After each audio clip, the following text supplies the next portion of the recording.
জামিয়া সালাফের যে 4টি শাখা আছে, 4টি শাখার সবচেয়ে বড় বৈশিষ্ট্য হচ্ছে উন্মুক্ত খোলা মাঠ।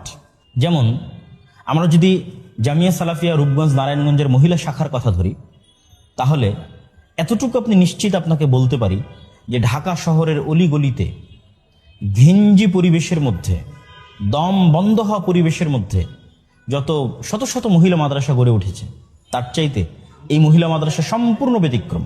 এখানে 30 বিঘা জায়গার উপর ঢাকার নিকটে, অত্যন্ত নিকটে, পূর্বাচল আন্তর্জাতিক বাণিজ্য মেলার পাশেই 30 বিঘা জমির উপর বাংলাদেশের সর্ববৃহৎ মহিলা মাদ্রাসা, যেখানে মেয়েরা দিনের জ্ঞান অর্জন করার পাশাপাশি খোলামেলা পরিবেশে খেলাধুলা করতে পারবে, দৌড়াদৌড়ি করতে পারবে এবং জ্ঞান অর্জন করতে পারবে, পাশাপাশি প্রাকৃতিক মনোরম পরিবেশে জীবনযাপন করতে পারবে।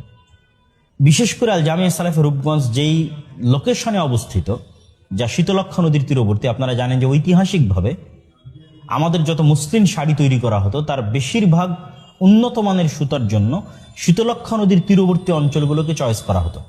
কেননা এই অঞ্চলের আবহাওয়াতে আর্দ্রতা বেশি, নাতিশীতোষ্ণ ভাব বেশি, বৃষ্টিপাতের পরিমাণ বেশি। জামিয়া সালাফিয়া রূপগঞ্জের আবহাওয়া খুবই চমৎকার, পানির মান খুবই স্বাস্থ্যসম্মত এবং উন্মুক্ত খোলা মাঠ। যদি মেয়ে শাখা প্রায় 30 বিঘা জমির উপর হয়, তো ঠিক আর 31 বিঘা জমির উপর ছেলেদের প্রতিষ্ঠান অবস্থিত। ছেলেদের প্রতিষ্ঠান আমরা এখন অবকাঠামোগত সেরকম কোনো উন্নয়ন জামিয়া সালাফিয়া রূপগঞ্জে করতে পারিনি। এখানে এখনো টিন শেডেই ছাত্ররা অবস্থান করতেছে। তবে এটি আমাদের সালাফদের স্মৃতিকে জাগরিত করে। আমাদের সালাফেরা গাছের নিচেও জ্ঞান অর্জন করতেন।